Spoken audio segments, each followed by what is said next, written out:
Habibis. Char lang. Anyway, tayo nandito ngayon sa isang masarap na restaurant.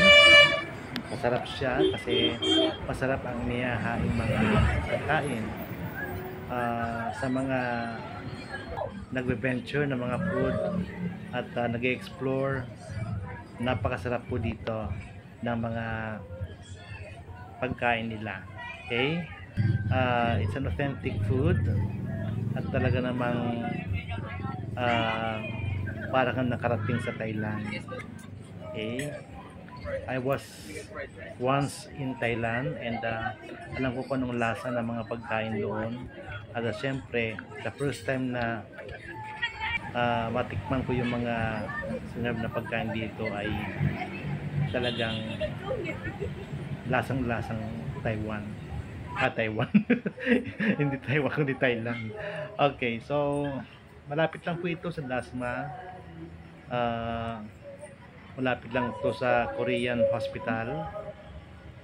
Siguro mga around 50 meters. Tapos malapit sa traffic light.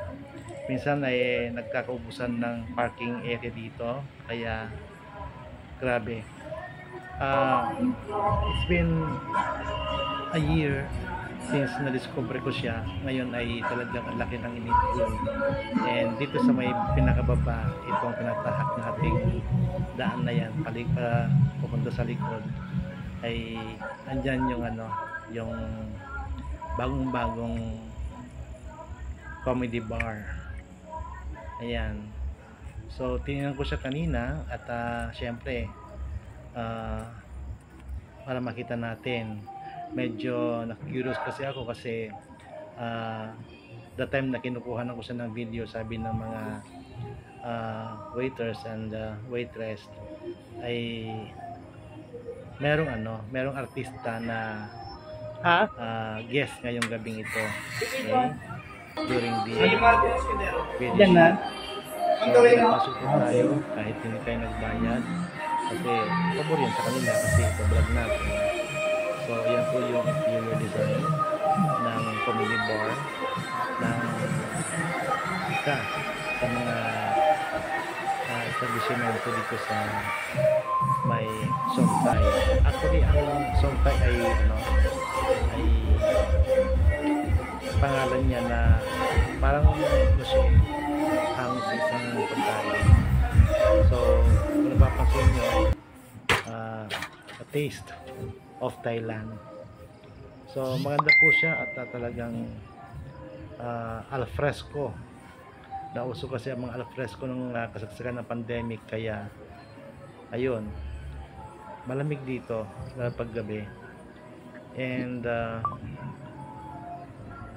ito na nga. So along the highway siya, along Aguinaldo Highway. At talagang yan, yung sa may right side ay highway. So talagang makikita mo siya kapag ikaw ay pupunta ng Silang sa may I was a bit curious kasi sabi ko, bakit kanya ng flag? Pinakita niyo, bakit pride flag ang nandiyan? Yun pala ay syempre Thailand. And nagagawa ng group yata sa Thailand itong may-ari. And she is, or he is a member of the LGBTQ community. Kaya yan, I'm proud naman. Okay, so welcome to Thailand. So Songthai.